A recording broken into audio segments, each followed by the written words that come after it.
ओम शांति।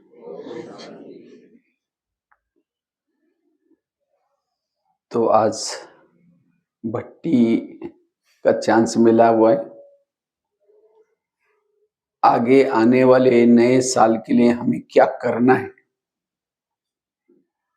अपनी स्थिति को कैसे शक्तिशाली बनाना है। आज तक की पुरुषार्थ अनुसार स्थिति हमारी क्यों बिगड़ती है, उसके कारण और निवारण, इसके बारे में चर्चा करेंगे। मुझे लगता है आज की बाबा की मुरली भी चली, भट्टी के लिए चली।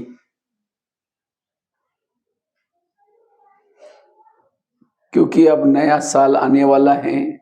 अभी से हमें इस पुराने 2023 में संकल्प लेना है कि अभी अगले साल में हमें तीव्र पुरुषार्थ करना है और 2023 में जो भूले की वो 24 में करके टाइम को वेस्ट नहीं करना है, सफल बनाना है। तो स्थिति बिगड़ने का पहला कारण है, यह स्थिति को शक्तिशाली बनाने के लिए अपने पुराने संस्कारों को परिवर्तन करना है। क्योंकि जब हम संस्कारों के वश हो जाते हैं तब हमारी स्थिति क्या होते हैं, बिगड़ जाते हैं। जो हार जाता है वो कभी खुश नहीं होता। संस्कार के वश होना अर्थात हार जाना। और आज तो बाबा ने खास क्रोध की हार के ऊपर बताया। क्रोध भी है, काम भी है, काम भी कोई कम नहीं है। तो चेक करो मेरे अंदर कौन सा अभी पुराना संस्कार रहा हुआ है, जो ब्राह्मण होने के नाते हम देवी देवता बनने के लिए जा रहे, इस नाते हमारे अंदर में होना नहीं चाहिए। रोज बाबा कहता है कुछ, लेकिन हमारे जीवन में प्रैक्टिकल में नहीं है। तो इस संस्कार को अभी हमें परिवर्तन करना है। क्योंकि अगर उस संस्कार को परिवर्तन नहीं करेंगे तो क्या होगा। अगर ये संस्कार का अंश आपके अंदर रहेगा तो आगे चल करके वो अंश ही क्या बन जाएगा, वंश बन जाएगा। आगे चल करके उस संस्कार को परिवर्तन करना मुश्किल हो जाएगा, क्योंकि आगे चल करके समस्या और बढ़ेगी। और जो संस्कार के वश होता है वो कभी सुखी नहीं है। जो संस्कार के वश है उसको शांति कभी नहीं होगी। जो खुद संस्कार के वश है, जो खुद रोता है, वो रोने वालों के आंखों के आंसू नहीं पोंछ सकता। खुद विकारों के वश में है, अधीन है, वो अधिकारी नहीं बन सकता, उसका पद भी ऊंचा नहीं होगा। जो संस्कारों के वश में है वो योग भी नहीं लगा सकता। इसलिए अब हमें संस्कारों का परिवर्तन करना है।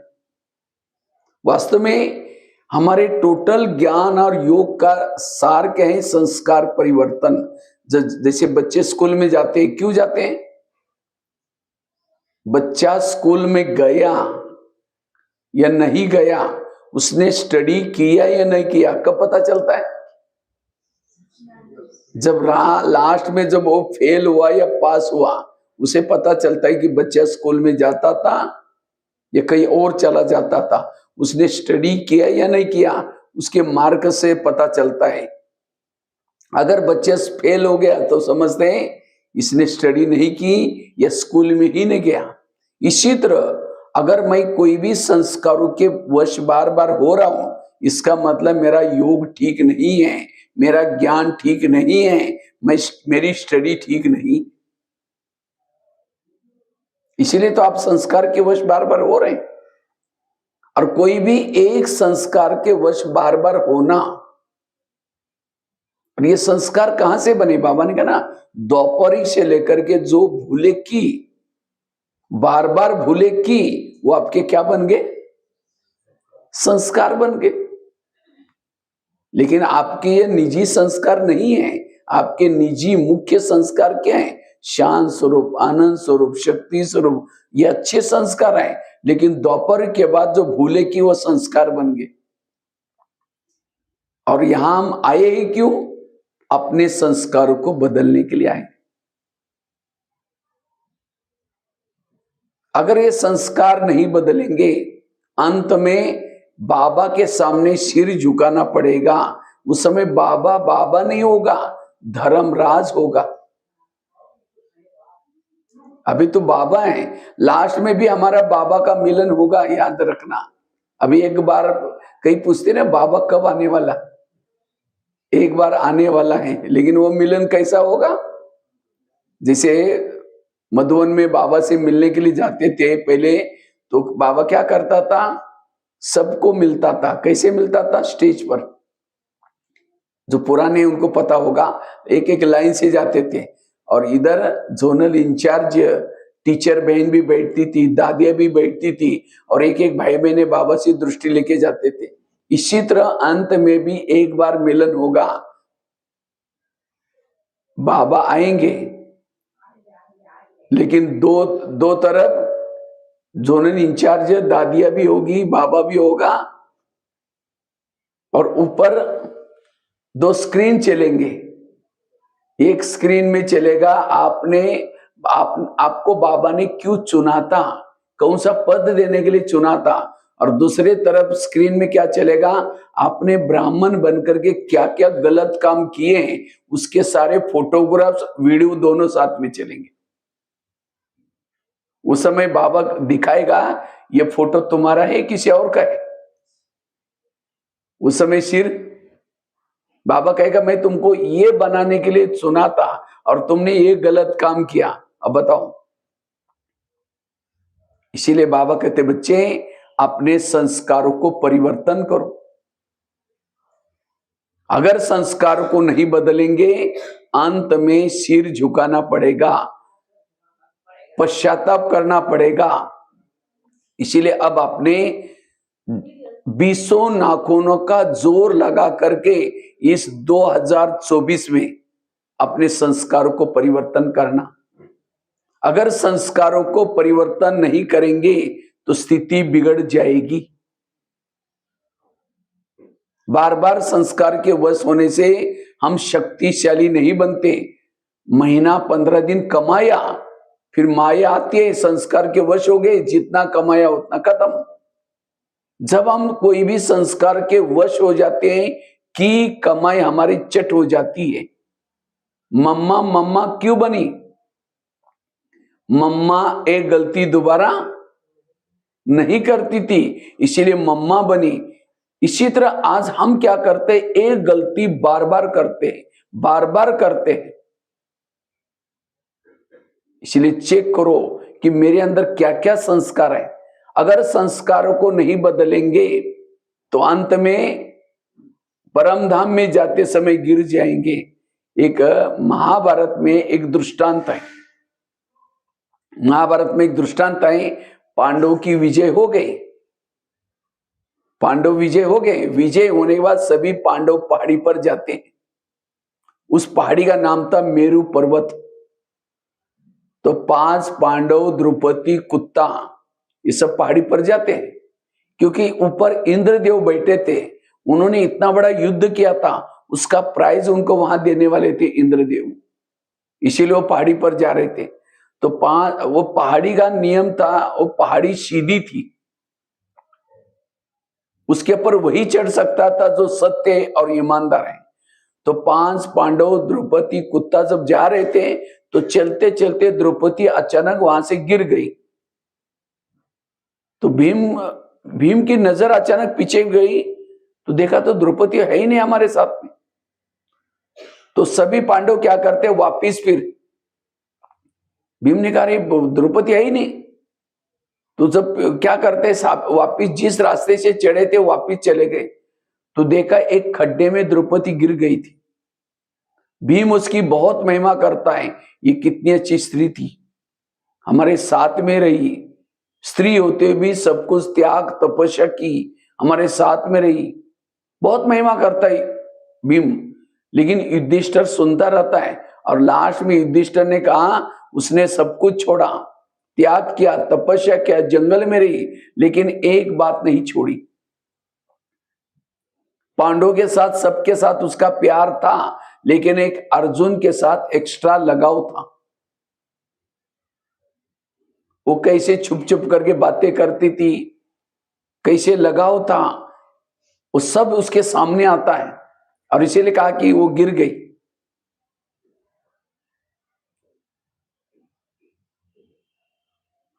तो वास्तव में ये जो जो घटनाएं रामायण की, महाभारत की जो भी घटनाएं, ये संगम युग में घटी हुई घटनाओं को याद चित्र रूप में बनाया। हमारी भी विजय होगी और विजय होने के बाद हमें सभी पांडवों को पहाड़ी पर जाना होगा। पहाड़ी मतलब माउंट आबू वाली नहीं, पहाड़ी अर्थात परमधाम। ये कैसा है? सीधा है, लेकिन इस पहाड़ी पर वही चढ़ सकता है जो सत्य ईमानदार है। अगर मैं ज्ञान में चल करके मेरे अंदर कोई गलत संस्कार है, मैंने कुछ भूले की, उस पहाड़ी पर से गिर जाएंगे।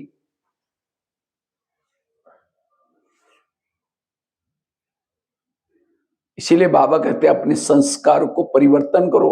और सभी पांडव चले गए क्योंकि उनको ऊपर इंद्रदेव बुला रहे थे, इसीलिए सभी चले गए। लेकिन द्रौपदी को याद आता है कैसे में गलत संस्कार थे, कैसे बातें करते थे, और वो रोते हैं, पश्चाताप करते हैं। तो इसी तरह अंत में अगर हम भी चलते चलते गिर जाएंगे तो हमें सब याद आएगा। कितना बाबा मुरली में कहता था, बच्चे संस्कार बदलो, इस बुरी आदत को छोड़ो, तो भी मैंने माना नहीं, तो भी मैंने पुरुषार्थ, वो पश्चाताप होगा, रोना होगा। लेकिन जो हो गया हो गया, उस समय तो कुछ नहीं कर सकेंगे, अभी भी तो समय है। इसीलिए बाबा कहते बच्चे ये अपना पुराना संस्कार बदलो, डोंट केयर नहीं करो, क्योंकि एक भूल करने से 100 गुना सजा मिलती है, 1000 गुना सजा मिलती है। हम क्या करते हैं, जितना अच्छा करते उसको ही गिनते हैं, लेकिन मेरे से जो नियम का उल्लंघन हो रहे हैं, मेरे कोई संस्कार के वश हो जाता है, उसको तो हम गिनते ही नहीं है। हमारे से कितने विकर्म बनते जाते हैं, वो गिनते ही नहीं है। इसीलिए कई भाई बहन कहते हैं ना, जब हम पहले ज्ञान में आए थे बड़ा मजा आता था, लेकिन अब पता नहीं क्या हो गया है। क्योंकि जब ज्ञान में आए थे, बाबा ने क्या किया, हमारे सिर के ऊपर विकर्म का बोझा निकाल करके हल्का बनाया। लेकिन जैसे चलते गए, दूसरों को देखना शुरू किया। अरे मैं तो मधुबन में, हम तो मधुबन में गए थे, हमारे रूम में एक माता जी रहती थी, कहते थे हम 40 साल से ज्ञान में हैं, लेकिन एक दिन भी अमृत वाला कभी उठी नहीं। और अभी हम तो धने हैं, हम तो कितना अच्छा पुरुषार्थ कर रहे हैं, हमने एक दिन मिस हुआ तो क्या हुआ। एक दूसरे की कमी, जो बाबा ने कहा ना, महारथियों की कमी देखते हैं, उसमें रीस नहीं करो। इसलिए संस्कारों का परिवर्तन करना। जब कौरव बड़े हो गए, पांडव बड़े हो गए, तो सबको लगता है अब राजा किसको बनाए जाए, राजकुमार किसको बनाए जाए। तो सब कहते हैं योग्य है उसको राजकुमार बनाया जाए। लेकिन योग्य कैसा पता चलेगा, कौरव योग्य है, पांडव योग्य है? तो उनकी योग्यता की परीक्षा लेने के लिए एक दरबार बिठाया। उस दरबार में अचानक 4 लोगों को पकड़ करके लाया और चारों को भी गले बांधे थे काले कपड़े से। तो सबसे पहला प्रश्न युधिष्ठिर को पूछा, दुर्योधन को पूछा, दुर्योधन अगर तुम राजकुमार बनोगे, तुम्हारे सामने ऐसी केस आएगी, तुम उनको क्या सजा दोगे? इन 4 लोगों ने एक व्यक्ति को मार दिया, मर्डर किया। ये प्रश्न दुर्योधन को पूछा। तो दुर्योधन उठ करके झक से बोलता है, मर्डर किया है, इसके भी चारों के गले काट दो। अगर मैं राजकुमार बनूंगा तो यही शिक्षा दूंगा। तो यही क्वेश्चन क्या किया, युधिष्ठिर को पूछा, युधिष्ठिर अगर तुम राजकुमार बनोगे तुम्हारे सामने कोई ऐसी केस आएगी, इन चारों ने मिलकर के एक व्यक्ति का मर्डर किया है, तुमको क्या सजा दोगे? तो युधिष्ठिर गंभीर हो गया, कहता है मैं इनकी जाति वर्ण पूछना चाहता हूं। तो शकुनी उठ करके कहता है, शकुनी मामा उठ करके कहता है इनकी जाति और इसके क्या मतलब है, क्योंकि वो तो उसका साथ देता था। तो सब लोग बोलते मतलब है, तब तक अगर पूछा है तो कहा कि इसमें एक शूद्र है, शूद्र वर्ण का है, उसमें एक वैश्य वर्ण का भी है, एक क्षत्रिय भी है और चौथा ब्राह्मण भी है। तो युधिष्ठिर और गंभीर हो गया, फिर कहता है इसमें जो क्षुद्र हैं उसको 2 साल की सजा दी जाए, मर्डर करने में शामिल था। और क्या इसमें जो वैश्य है उसको 6 साल की सजा दी जाए, 4 साल की सजा दी जाए, और इसमें जो क्षत्रिय है उसको 6 साल की सजा दी जाए, वो भी शामिल था। क्षुद्र को कितनी? 2 साल की, वैश्य को कितनी? 4 साल की, और क्षत्रिय को कितनी? 6 साल की, और ब्राह्मण को 8 साल की। ताकि इसको क्या सजा देने मैं नहीं कहूंगा, आचार्य द्रोण बैठे हैं वो बताएंगे, मैं नहीं बताऊंगा।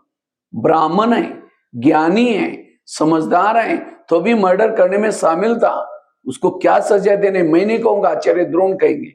ये सारी जो घटनाएं हैं संगम युग की याद कराएं। अगर हमने एक शूद्र बनकर के गलतियां की, संस्कार के वश हो गए, उसकी इतनी सजा नहीं है। वैश्य में की उसकी भी इतनी सजा नहीं है, क्षत्रिय में की उतनी चीज है। लेकिन अगर ज्ञान में चल करके कुछ भूले करते हैं, उसका 1 का 1000 गुना बढ़ता है, इसीलिए उसको कम नहीं समझना है।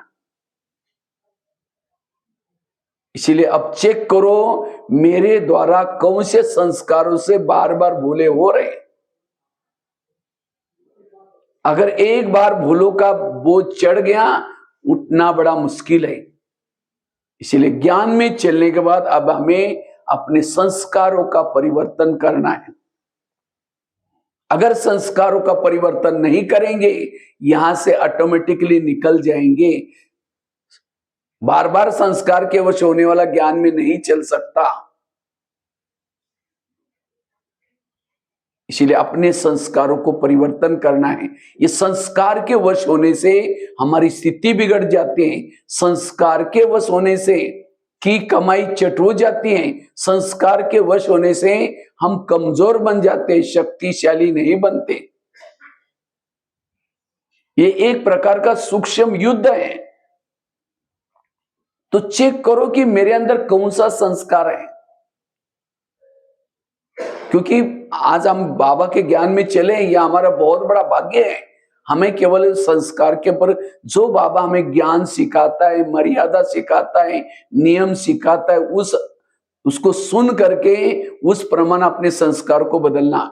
एक राजा था, शिकार करने के लिए जाता है, उसको शिकार कोई मिली नहीं, आखिर एक भिखारीन मिली। वो भिखारीन थोड़ी देखने में सुंदर थी, अच्छी थी। तो राजा ने क्या किया, उस भिखारीन को अपने साथ में घोड़े पर बिठा करके लेके आया और महल में ला करके दासियों को कहा ये मेरी रानी है, इसको आप क्या करना, अच्छी तरह वस्त्र पहनाना, गहने पहनाना और एक महल में रखना।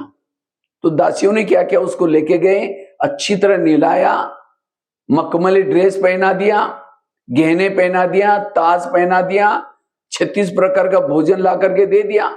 लेकिन भिखारीन तो भिखारीन थी।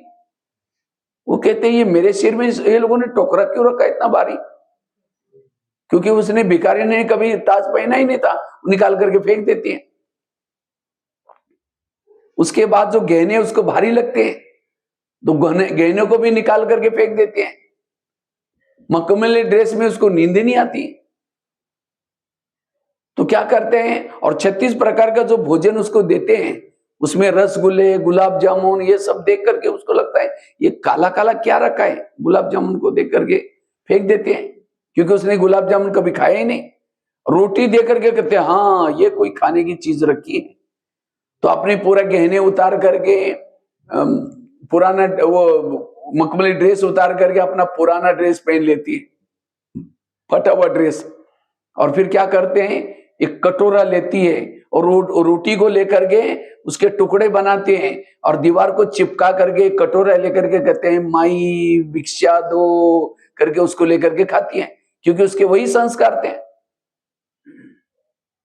तो किसी ने जाकर के राजा को बताया आपकी रानी ऐसे ऐसी करते, बहुत पूरा रूम में गंदगी करते, हम वहां नहीं जाएंगे।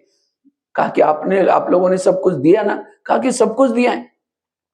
तो राजा ने जब जाकर के खिड़की से देखा बदबू आने लगी, तो राजा जाकर के कहता आप ये इसे क्यों करते हैं? कहते मुझे यही अच्छा लगता है। तो फिर राजा ने देखा इसने संस्कार को नहीं बदला, इसीलिए क्या किया, घोड़े पर बिठा करके वापिस छोड़ के आया।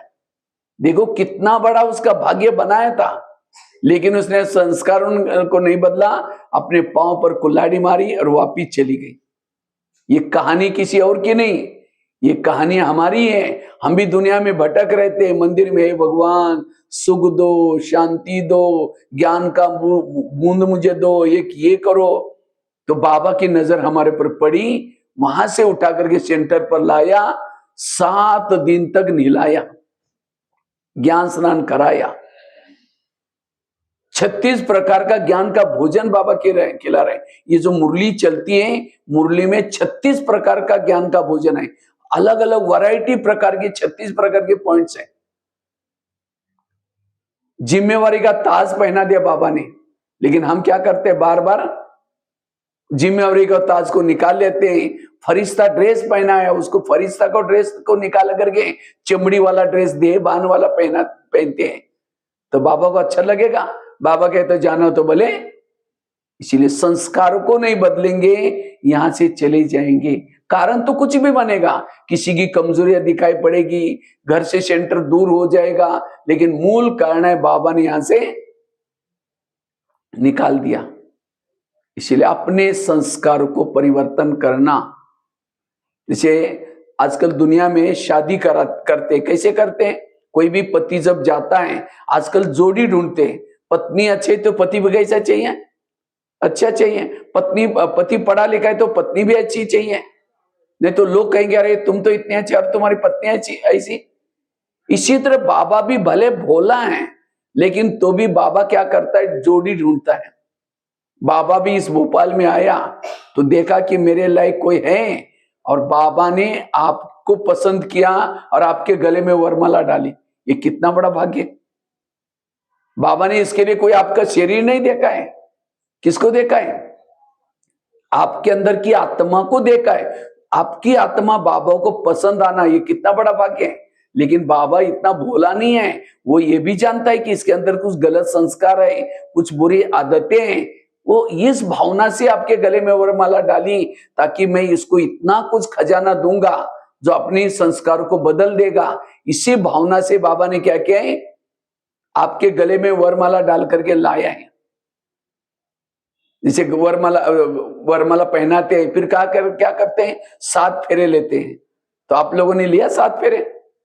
ये 7 दिन का कोर्स है, क्या है, 7 फेरे। उसके बाद फिर मंगलसूत्र पहनाता है। बैच क्या है, मंगलसूत्र। अगर ये मंगलसूत्र नहीं है तो बाबा के साथ की शादी कच्ची पक्की है। तो किसने किसने पहना है मंगलसूत्र? हाथ खड़ा करो। सभी नहीं पहने, कोई कोई तो भूल गए। ये बैच हमारा, जैसे किसी के गले में मंगलसूत्र नहीं है तो दूसरे का ध्यान जाएगा, इसका कोई रखवाला नहीं है। अगर आपके पास भी बैच नहीं तो क्या करेंगे, वो अपने सत्संग में बुलाएंगे, कहेंगे आ जाओ। अगर बैच होगा तो कहेंगे ओम शांति वाले, ये हमारे पास आने वाले नहीं, ये ओम शांति शिव बाबा इसका रखवाला है। इसीलिए मंगलसूत्र पहन, अच्छा मंगलसूत्र पहना, 7 फेरे लिया, वरमाला पहनी, फिर पति क्या करता है, घर में लेके जाता है। और घर में लेके जाकर के क्या करता है, डायरेक्शन देता है, देखो मैं जा रहा हूं ऑफिस में, ये करना ये करना ये करना नहीं, पड़ोसियों के पास जाना नहीं, बातें करना नहीं, ये बर्तन मांजना, कई डायरेक्शन देके चला गया। शाम को जब आया तो कहां देखता है, पड़ोसियों के पास बैठी है, पड़ोसियों के पास बैठी है। तो सोचेगा चलो कोई बात नहीं, पहला दिन है छोड़ो। लेकिन रोज वो कहता है और करती नहीं, तो दोनों का आपस में क्या होता है, फिर टकराव होता है। टकराव होते होते कहेगा तुम अपने घर में ठीक, हम अपने, इसको कहते हैं डाइवर्स हो गया। लेकिन आजकल तो डाइवर्स नहीं करते, आजकल क्या करते हैं, अगर कोई पत्नी नहीं मानती तो दूसरी शादी कर लेते, लेकिन जो पहली है, खाया पिया मरा, उस पति के नजर ही हट जाती है, उसका क्या लाइफ है। इसी तरह बाबा भी हमारा पति है, रोज परमधाम से आता है। ये मुरली और कुछ नहीं, मुरली को 2 कॉलम में लिखो, पति ने क्या क्या करने के लिए बोला है आज, और दूसरे कॉलम में लिखो आज पति ने क्या क्या मना किया है। जो मना किया उसको नहीं करो, करने के लिए बोले उसको करो, यही ज्ञान। हम क्या करते, जो मना किया उसको करते, और जो करने के लिए उसको नहीं करते। पर चिंतन नहीं करो, हम कर लेते हैं, देवान में नहीं हुआ आ जाते हैं। तो बाबा का प्यार मिलेगा शाम को। अगर योग में बैठ करके बाबा का प्यार नहीं मिल रहा है तो इसका मतलब मैंने जो बाबा ने जो कहा वो मैंने किया नहीं, इसलिए मेरा योग। अगर मुझे शाम का योग अच्छा अनुभव करना है तो जो बाबा ने मुझे कहा है वो करो, शाम को बैठो तो सामने से प्यार मिलेगा। प्यार दोनों तरफ से होता है, हम भी कहे बाबा और बाबा भी सामने से कहे बच्चे। हम तो कहते हैं बाबा बाबा, सामने से रिस्पॉन्स नहीं आता, इसका मतलब सारा दिन जो मैंने कुछ भूले की है। और मुझे लगता है संगम युगी इतना अच्छा पति, इसको कभी भी छोड़ना नहीं है। आजकल दुनिया में जो पति मिलता है तो क्या करता है, इतना सा चावल खाएगा, इतना सा खाना खाएगा, पिटाई भी करेगा, थप्पड़ भी मारेगा, शराब भी पिएगा, लेकिन ये पति, मुझे लगता है संसार में सबसे सुंदर पति कौन है, शिव बाबा। सारे संसार का मालिक है, सबसे सुंदर है, सबसे धनवान है, और खाता भी नहीं कभी। उसको जब अगर भोग लगाते दो आपकी रोटी ले लेता है क्या, लेता भी नहीं, खाता भी नहीं। ट्रेन में है तो टिकट लेकर आने की भी जरूरत नहीं है साथ में, ऐसा पति हमें। इसीलिए अब हमें जो वो पति कहता है वैसे करो, संस्कारों को परिवर्तन करो। तो सबसे पहले देखना है कि हमारे अंदर क्या क्या संस्कार है, उसका एनालिसिस करो अपने जीवन में। हर एक के संस्कार अलग अलग है, और वो आपके संस्कार क्या है आपके सिवाय कोई और नहीं जानता, कोई नहीं जानता आपके संस्कार, आप ही जानते। तो कैसा पता चलेगा कि मेरे कौन से संस्कार हैं। आप अपने जीवन के लाइफ में, इस जीवन के 8-9 साल तक पीछे जाओ, 8-9 साल से लेकर के ज्ञान में आने तक आपके अंदर कौन से गलत संस्कार थे उसको नोट करो।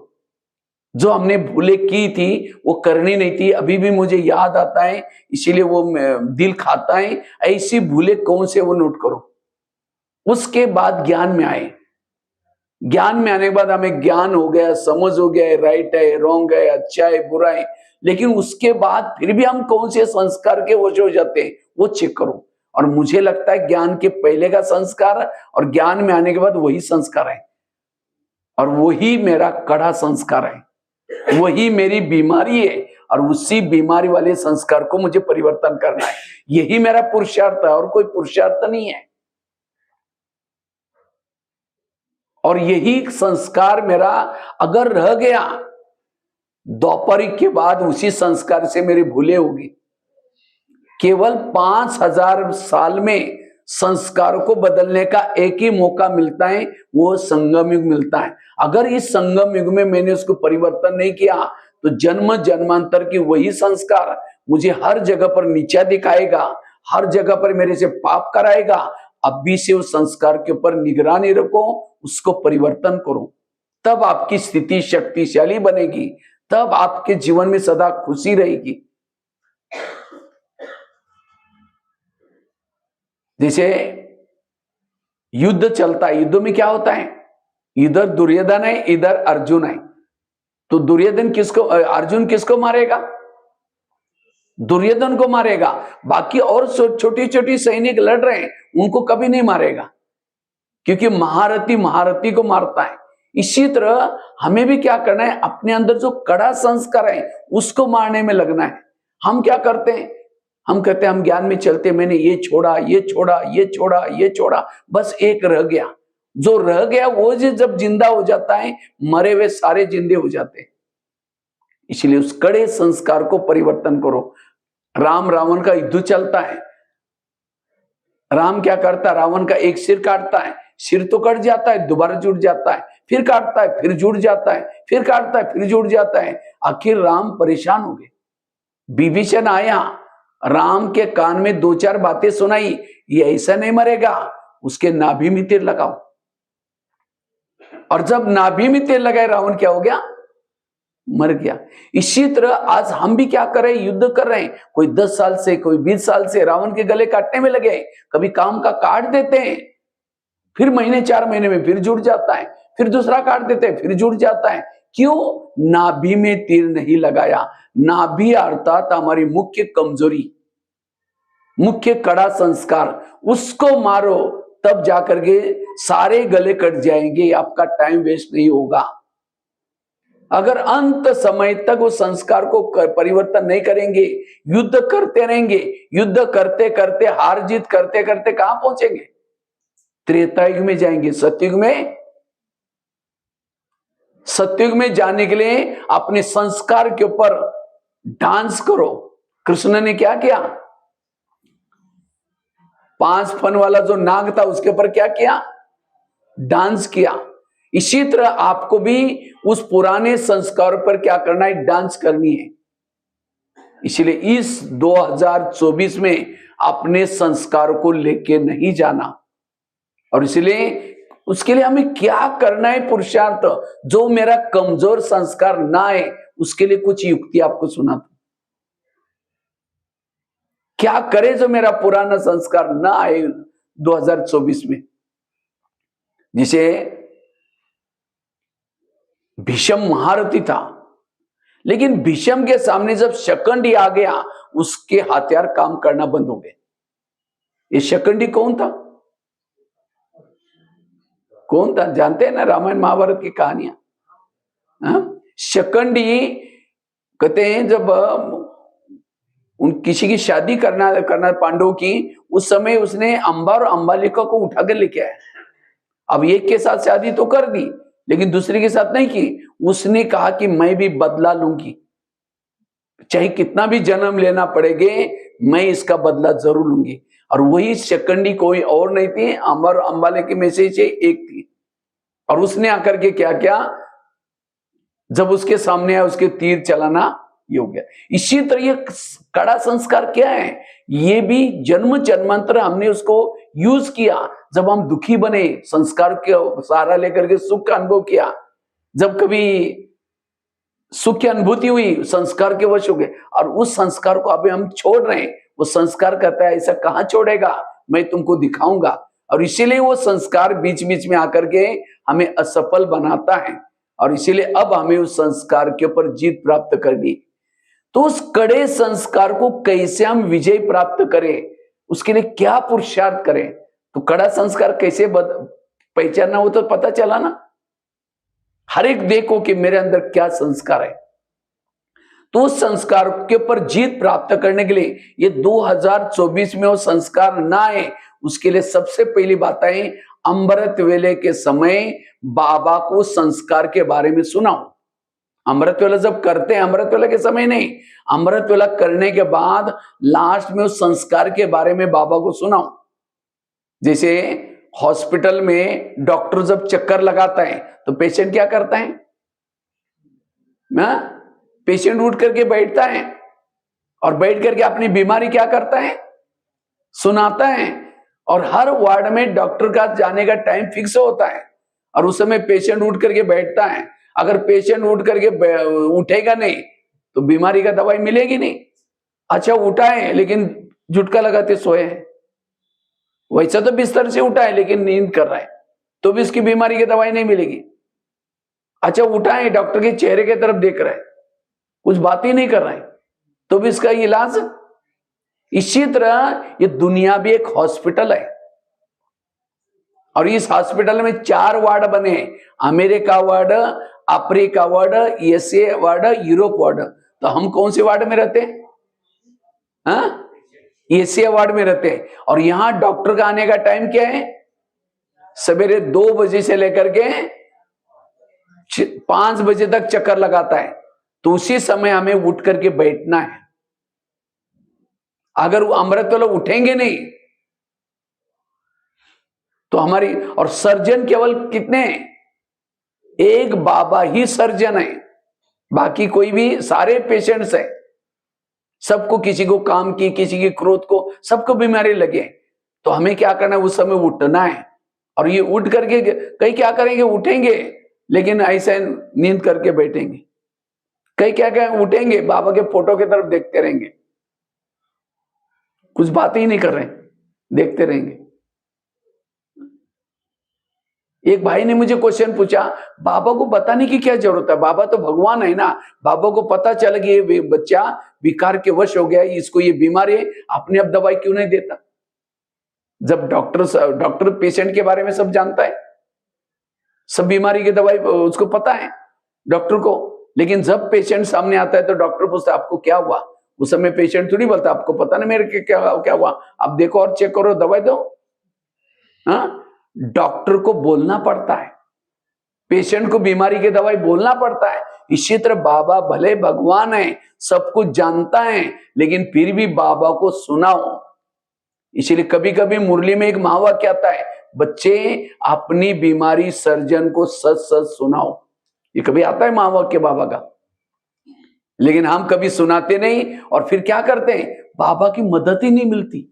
क्यों नहीं मिलती? क्योंकि आप सुनाते नहीं तो कैसी मदद मिलेगी। इसीलिए अमृत वेले समय अगर आपको, जैसे पेशेंट कहता है डॉक्टर जी मैंने कल दवाई खाई तो भी मुझे प्रॉब्लम हुआ, अच्छा और क्या हुआ, और क्या हुआ? कहता है डॉक्टर जी मैंने दवाई खाई, 2 बार उल्टी हुआ, फिर ऐसा हुआ, ये हुआ, सारा सुनाता है। तुमने खाना क्या क्या खाया, सब सुनाता है। इसी तरह हमें भी, बाबा मैंने आपकी मुरली भी सुनी थी तो भी ये संस्कार के संकल्प चले, बाबा मुझे ऐसा ऐसा हुआ, मैंने ये किया था, सब सुनाऊं। पता नहीं मोबाइल में कोई गलत चीज में की मेरी नजर गई, उसी से कुछ हुआ होगा, कुछ सुनाओ सच। जब बाबा को सुनाएंगे तो डॉक्टर क्या करता है, वो पेशेंट की दवाई लिख करके लेके ऑफिस में जाता है, और ऑफिस में जाकर के किसी नर्स को कहता है फलाना वार्ड में पेशेंट इतना नंबर बेड पर है, इसकी दवाई दे के आओ, या खुद जाकर के दे के आएगा। इसी तरह बाबा को सुनाने से बाबा भी क्या करेगा, आपकी प्रॉब्लम की दवाई मधुबन से कोई किसी को, नर्स को, कंपाउंडर को भेज देगा, और आपके प्रॉब्लम की क्लास उसी को हो जाएगी। या फिर मुरली के माध्यम से उसी बीमारी की पॉइंट्स आएगी, या टचिंग के द्वारा आएगी। आप बाबा को सुनाओ, ये है पहली युक्ति, छिपाओ नहीं। दूसरी युक्ति है, अगर उस संस्कार को परिवर्तन करना है, उसके लिए मुरलियों की स्टडी करो। जितना मुरलियों की स्टडी करेंगे उतना बाबा ने मुरलिया अव्यक्त, और खास तो अव्यक्त मुरलिया जो चली है मधुबन में 69 से लेकर के 1969 से लेकर के 2017 तक बाबा की अव्यक्त मुरलिया चली। बाबा की बहुत सारी, हर विकारों के बारे में बाबा ने मुरलिया चलाई है। लेकिन हम क्या करते हैं, उसकी स्टडी नहीं करते। जैसे डिस्पेंसरी होती है, डिस्पेंसरी में हर बीमारी की टैबलेट होती है ना। जब जाते हैं डिस्पेंसरी में तो क्या कहते हैं, कहते हैं आपके पास जितनी टैबलेट है एक एक मुझे दे दो, अब सारी टैबलेट लेके खा लो तो क्या हो जाएगा, और ही दूसरे उल्टे ये हो जाएगा। इसीलिए दवाई वही मांगते हैं जो आपके प्रॉब्लम्स है। अगर सिर दर्द है तो क्या कहेंगे, मेरे को थोड़ा सिर दर्द हो रहा है उसकी दवाई दे दो। अगर पेट दर्द है तो क्या कहेंगे, पेट दर्द की दवाई। इसी तरह मुरली भी एक डिस्पेंसरी है, उसके अंदर काम की, क्रोध की, लोभ की, हर विकारों की टैबलेट्स है। तो हमें वही टैबलेट्स लेने हैं जो हमारे, इसीलिए मैंने आपको उसी दिन जो क्लास किया था, क्लास में ये बात अंडरलाइन कराई थी, कुछ लोग तो कर भी रहे। क्लास के पहले आकर के आधा घंटा योग करना, क्योंकि क्लास के पहले जो योग करेगा उसकी मन की एकाग्रता आएगी, और एकाग्रता मन से जो मुरली सुनता है वो आपकी टैबलेट्स क्या है वो कैच कर सकेंगे। मुरली सुनते समय बहुत एकाग्रता चाहिए, नहीं तो हम क्या करते हैं, बस 7 बजे दौड़ दौड़ करके आएंगे, फिर नाश्ता बनाना है, कुछ क्या करना है, यहां बैठे लेकिन बुद्धि कहीं और है, मुरली को अच्छी तरह कैच नहीं कर पाएंगे। इसलिए मुरली सुनने के लिए एकाग्रता बहुत जरूरी है। आपकी क्या प्रॉब्लम थी और उसके लिए कौन सी टेबलेट दी, वो कैच करने के लिए एकाग्रता चाहिए। इसलिए क्लास के पहले आधा घंटे का योग बहुत इंपॉर्टेंट है। और जो क्लास के पहले आधा घंटे का योग करता है उसको मुरली की अच्छे अच्छे पॉइंट्स समय पर याद आएगी। माया का किस तरह से बाण आता है, मुझे क्या मानना है, वो याद आएगा उस समय। और जो केवल मुरली सुन के जाता है उस समय उसको याद नहीं आएगा और उस समय माया असफल बना लेती है। इसीलिए हमें मुरलियों से क्या करना है, स्टडी करनी है। मुझे लगता है अगर अव्यक्त वाणियों के आप लोग किताबें खरीद करके ला, अभी आप लोगों का टर्न है ना, तो हर एक दो तीन मुरली लाएंगे और उसकी कीमत कोई ज्यादा नहीं है, 15 रुपए 20 रुपए ऐसे कुछ मुझे लगता है होगी, 25 रुपए है। अगर सभी ला करके एक जमा कर लो, यहाँ इकट्ठे जमा करके एक भाई को निमित्त बना दो, एक अलमारी में रखवा करके हर महीने में चेंज करके लेके जाओ, लाइब्रेरी बना दो उसकी, हर महीने में एक, और रोज एक मुरली पढ़ो। और मुरली कौन सी पढ़नी है, हर एक नहीं पढ़नी, आपके अंदर क्या प्रॉब्लम है उसी प्रॉब्लम वाली मुरली पढ़ो। क्योंकि बाबा की मुरली, एक हमारा एक सीडी में एक चित्र है, सीडी में हमारे एक लास्ट में एक चित्र है। क्या चित्र है, एक भिखारी सोया है, भिखारी सोए हैं, उसके सिराने में गीता का शास्त्र रखा हुआ है और उसके भिखारी के हाथ में क्या है, कटोरा है। ये चित्र किसका है, हम बोलते हैं भारत का चित्र बोलते हैं। भारत का नहीं, ये हमारा ब्राह्मणों का चित्र है। क्योंकि असली गीता का शास्त्र किसके पास है, हमारे पास है, लेकिन कहां रखा है, सिराने, किसी के सिराने में भी नहीं है। और हाथ में कटोरे लेकर सारी मुरलियों की पॉइंट्स ज्ञान सब हमारे पास है, लेकिन हमने फिर भी कटोरा लेकर के, बाबा मेरा योग नहीं लगता, बाबा मेरे संस्कार नहीं बदलते, इसका मतलब मुरलियों की स्टडी नहीं है आपकी। इसीलिए मुरलियों, और मुझे लगता है ईश्वरीय महावाक्य ये केवल संगम युग में ही मिलते हैं, बाकी कोई भी युग में ईश्वरीय महावाक्य नहीं मिलते।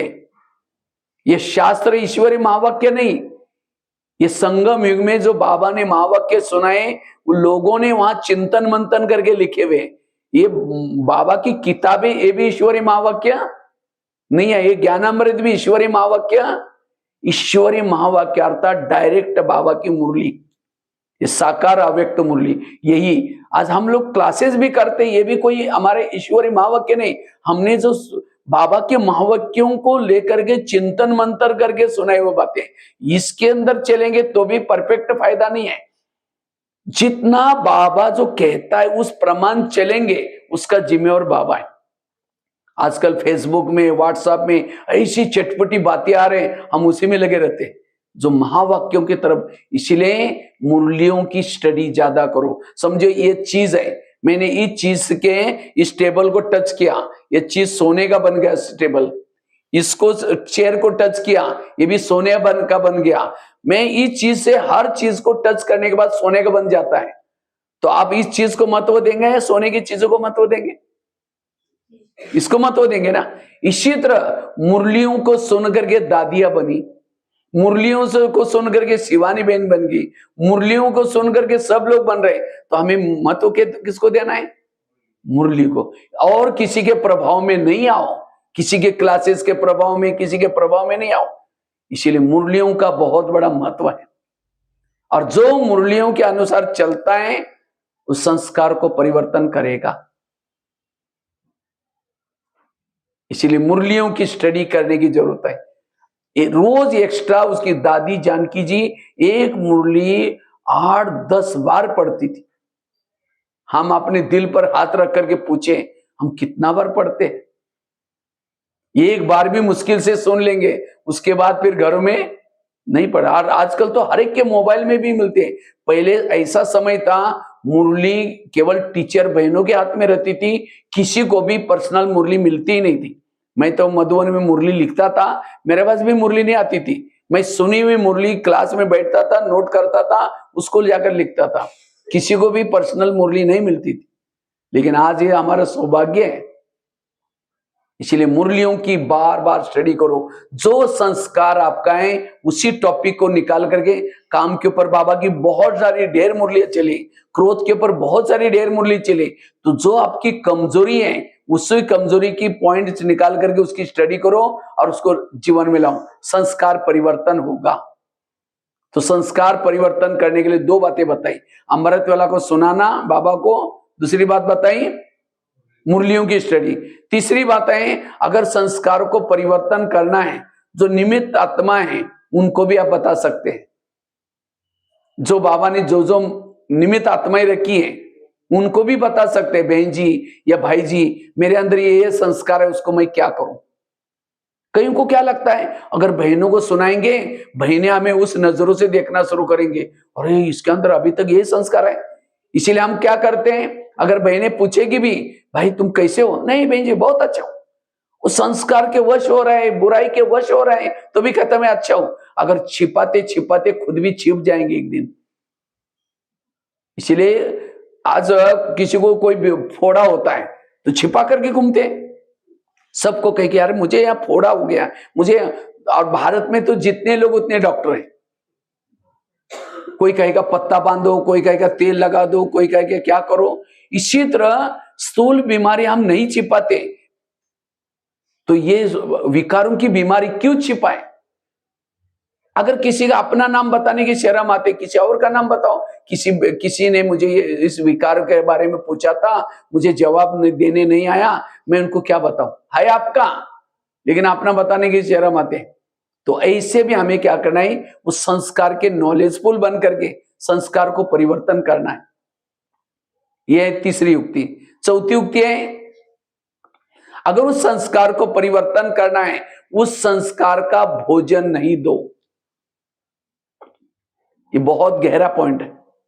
वो संस्कार हमारे जीवन में क्यों आता है, उसको कहीं ना कहीं से भोजन मिल जाता है। इसीलिए उस संस्कार का भोजन, समझो किसी के अंदर काम विकार का संस्कार है, अगर कोई काम विकार का संस्कार है, ऐसी आत्मा मोबाइल में गलत साइड में जा रहे हैं, कोई मूवी देख रहे हैं, कोई गलत गीत सुन रहे हैं, फैशन कर रहे हैं, वो संस्कार के लिए क्या दे रहे हो, भोजन दे रहे हैं। और जब भोजन देंगे तो संस्कार और ही उछल गए। और आजकल तो माया ने ऐसे ऐसे साधन बनाया, बाबा ने तो नियम बनाया था बच्चे मूवी नहीं देखना, थिएटर में कभी नहीं जाना, तो माया कहती अच्छा तुम्हारे बाबा ने ये नियम बनाया ना, देख लेती हूं। तो माया ने क्या कर किया, हर एक के जेब को ही सिनेमा थिएटर बना दिया। उस थिएटर में तो एक ही फिल्म लगती थी, अब आपके जेब में जो थिएटर है इंटरनेशनल सारी फिल्में जो चाहे देखो लो। और मोबाइल यूज नहीं करेंगे तो समाज से दूर रहेंगे, अगर यूज करेंगे तो काट लेगा। अब करेंगे क्या, हमारी बैंक भी इसके अंदर, हमारा कारोबार भी इसके अंदर। तो इसलिए माया से के इस चालाकी से सावधान रहना है। मोबाइल को बड़े हमें सावधानी से यूज करना है। थोड़ा भी उसको कुछ हवा पानी मिल जाता है, हमारे संस्कार तो, इसीलिए यहां आकर के मुरली सुनना है। आज कई क्या करते हैं, ऑनलाइन में मुरली सुनेंगे, ऑनलाइन में सुनते सुनते कहीं और चले जाएंगे। इसीलिए 8-9 बजे तक मोबाइल से दूर रहो तो अच्छा है। अपनी स्थिति बना करके, फिर स्थिति बना करके अमृत वाला अच्छी करके यहां करके आधा घंटा योग करके मुरली सुन करके फिर मोबाइल को यूज करो, तब वो नहीं तो ये मोबाइल आपको लपेट में लेगा। मोबाइल एक प्रकार का चक्रव्यूह है। जैसे अभिमन्यु को मारा था, कैसे मारा था, चक्रव्यूह बनाया और चक्रव्यूह में क्या किया, उसको फंसाया और बाकी सारे महारथी सबने मिलकर के मार दिया। इसी तरह अगर मोबाइल की छोटी छोटी बातें आपको क्या करेगी, चक्करों में फंसा देगी। इसीलिए इसे सावधान रहना है। इसीलिए संस्कार का, समझो कोई बुजुर्ग व्यक्ति है, बहुत गुस्से वाला है, लेकिन उठ नहीं सकता खटिया से, लेकिन बहुत गुस्से वाला है, उठ नहीं सकता, चल नहीं सकता। अगर ऐसे व्यक्ति को, बुजुर्ग को रबड़ी खिलाएंगे, मलाई खिलाएंगे, अच्छा अच्छा माल पानी खिलाएंगे, शरीर की ताकत आएगी, फिर पिटाई करेगा। अगर उसको खाना ही नहीं खाएंगे तो वो खटिया से कहेगा मैं आकर के मारूंगा नहीं, ये करूंगा। इसी तरह आज हमारे संस्कार को कहीं ना कहीं से भोजन देते हैं, और भोजन देने से वो संस्कार जागृत होता है। इसीलिए उस संस्कार का भोजन नहीं देना, ये है चौथी बात। अपने जीवन के लिए 2024 के लिए कुछ सिद्धांत बनाओ। हम आज तक आपके जीवन में कौन सी चीजें देखने से, क्या सुनने से आप संस्कार के वश हो जाते हैं, उन चीजों के लिए कुछ सिद्धांत बनाओ। हम ये चीजें नहीं देखेंगे तब जाकर के संस्कार के वश नहीं होंगे। 4 बातें बताई। 5वीं बात है, अगर संस्कारों का परिवर्तन करना है उसके लिए सदा बिजी रहो। जितना बिजी रहेंगे आपका कड़ा संस्कार परिवर्तन हो जाएगा। और वैसे संस्कार परिवर्तन नहीं होते, संस्कार मर्ज और इमर्ज शब्द अच्छा है।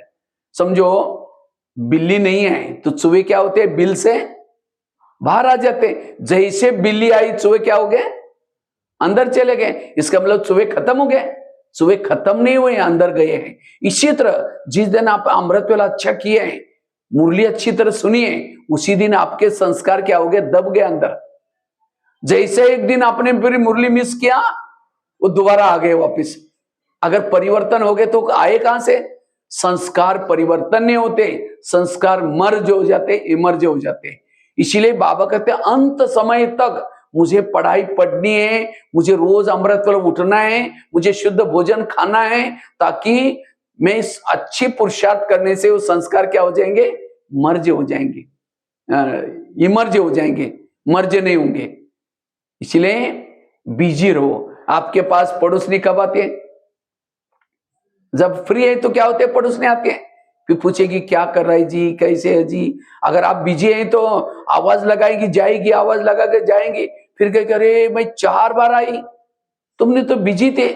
इसी तरह माया भी आपकी पड़ोसनी है, मासी है, वो भी जब आप फ्री होते तो आ जाती हैं। इसीलिए अपने आप को कभी भी फ्री नहीं रखो। अगर घर में फ्री है, यहाँ सेंटर पर आओ, इतना बड़ा भवन बनाए, या झाड़ू पोछा करो, कुछ सेवा करो। ऐसा नहीं तो बाबा का कमरा है, वहां बैठ करके तपस्या करो, योग लगाओ। अपने मन की और स्थूल भी दिनचर्या बनाओ। कभी भी फ्री नहीं रखो मन को। कहते हैं खाली मन शैतान का घर।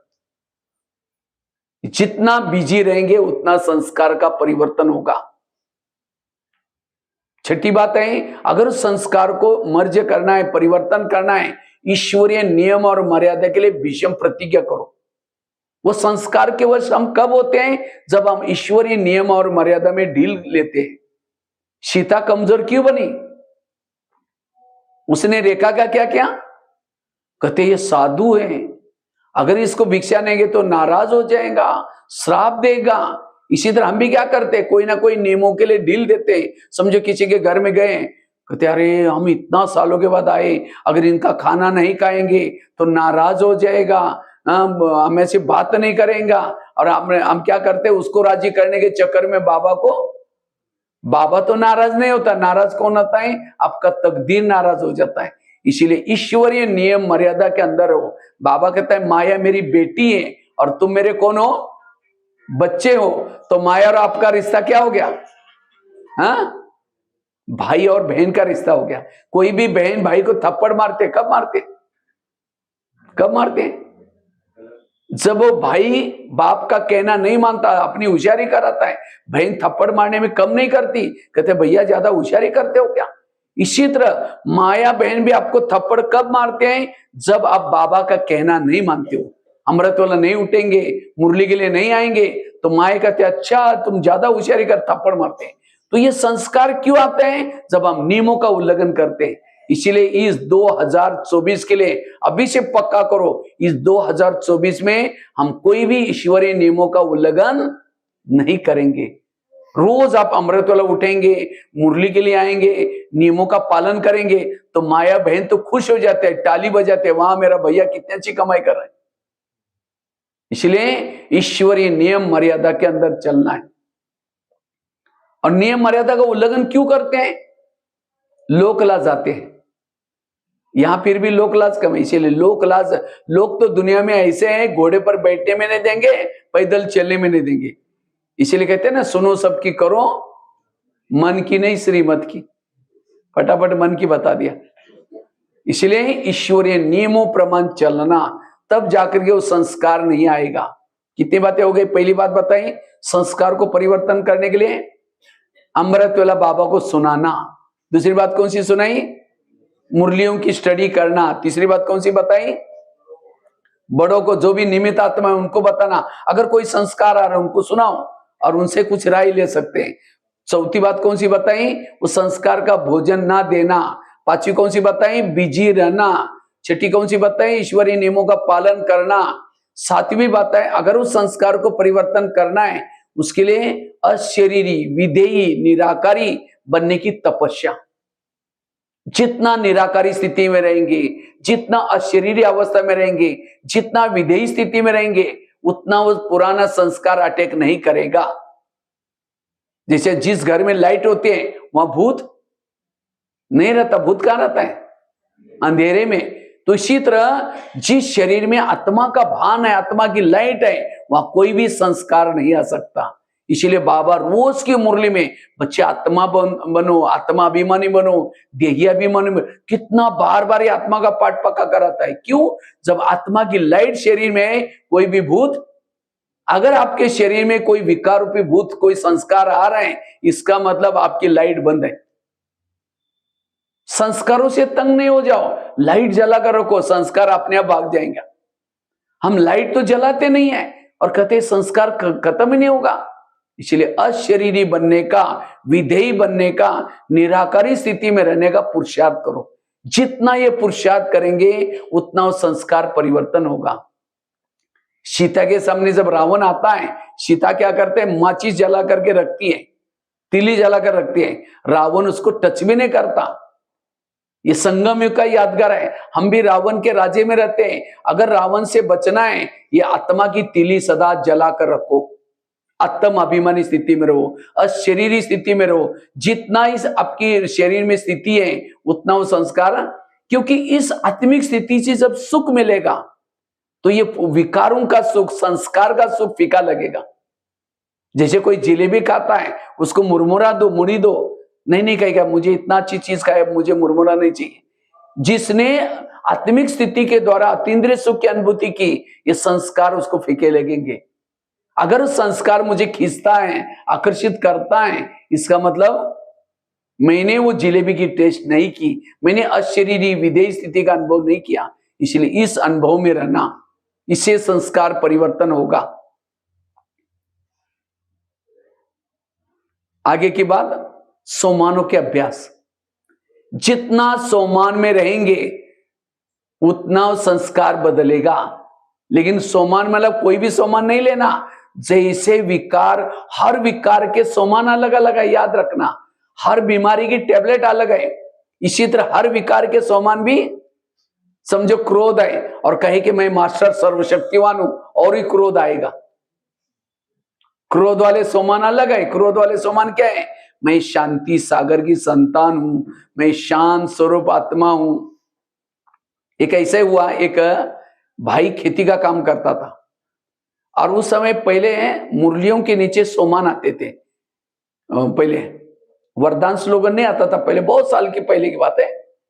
तो एक खेती वाला क्या करता है, मुरली सुन के गया। मुरली सुन के जाने के बाद फिर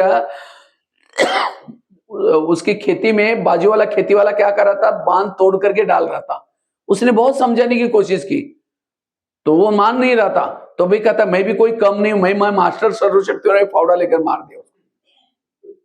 देखो उस सोमान से क्या हो गया, उसका और ही गुस्सा आया। इसीलिए हर विकारों के, काम विकार के सोमान अलग है।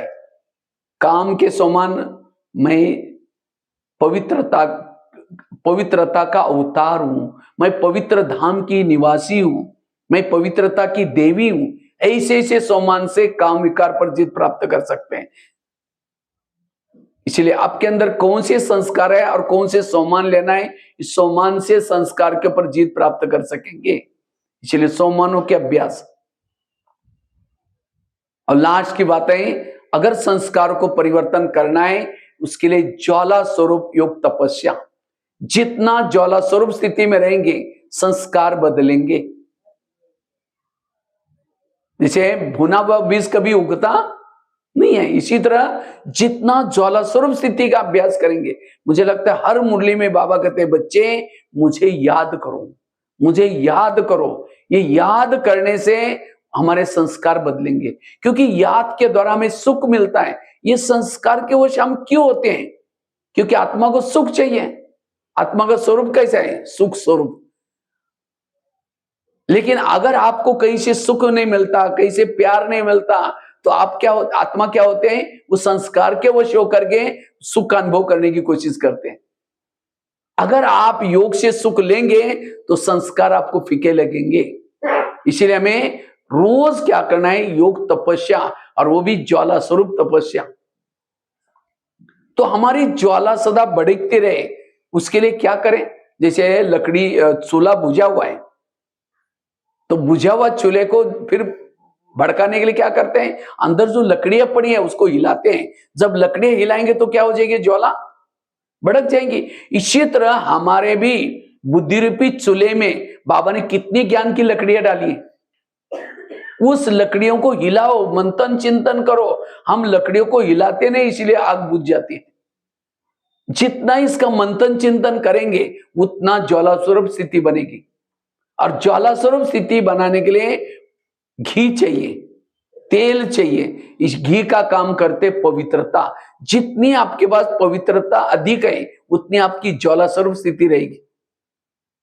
इसीलिए ज्वाला स्वरूप स्थिति के द्वारा हम संस्कार को बदल सकेंगे। इसीलिए वर्तमान समय हमें क्या करना है? अपने संस्कार को बदलना है। और जब हम संस्कार को बदलेंगे तब जाकर के हमारे जीवन जो विघन है, ये विघन है पुराने संस्कार कभी कभी आते हैं, और 1-2 महीना हम बहुत डट करके मेहनत करते हैं, पुरुषार्थ करते हैं, और उस संस्कार के वश होने से क्या होते हैं कि कमाई हमारी चट हो जाते हैं। जैसे गाड़ी स्पीड में चल रहे हैं, ब्रेकर सामने आ गया तो गाड़ी का स्पीड क्या होता है? 0 बन जाता है। इसी तरह हम बाबा तो कहते हैं बच्चे तीव्र पुरुषार्थ करो, लेकिन ये संस्कार का बैरियर जब आता है तो हमारा पुरुषार्थ ढीला हो जाता है, 0 बन जाता है। इसीलिए अब हमें अपने संस्कारों को परिवर्तन करना है। और उसके लिए जो मैंने आपको बातें बताई, प्रैक्टिकल युक्तियां बताई। पहली युक्ति कौन सी बताई? अमृत वेला बाबा को सुनाना। दूसरी युक्ति कौन सी बताई? मुरलियों की स्टडी। और कौन सी मुरली पढ़नी है? जो जिस प्रकार के संस्कार हैं। जैसे आजकल के बच्चे क्या करते हैं? ट्यूशन लगाते हैं, लेकिन कौन सा ट्यूशन लगाते हैं? जो सब्जेक्ट कच्चा है उसका क्या करते हैं? ट्यूशन लगाते हैं। इसी तरह हमें भी मुरलियों से वही मुरली पढ़नी है जो हमारी कमजोरी है। हम क्या करते हैं आजकल? कई क्या करते हैं? यूट्यूब में क्लासेस जो भी सामने आया, जो भी दिखाएगा, सुनते रहते हैं। हमें कोई भी क्लासेस, और आजकल तो यूट्यूब में भी माया छिपी है। आजकल ऐसे उल्टे सुल्टे कई ग्रुप बने, मुश्किल से बाबा हमको मिला है। अगर कोई ग्रुप की उल्टी सुल्टी बातें सुनेंगे, चले जाएंगे यहां से।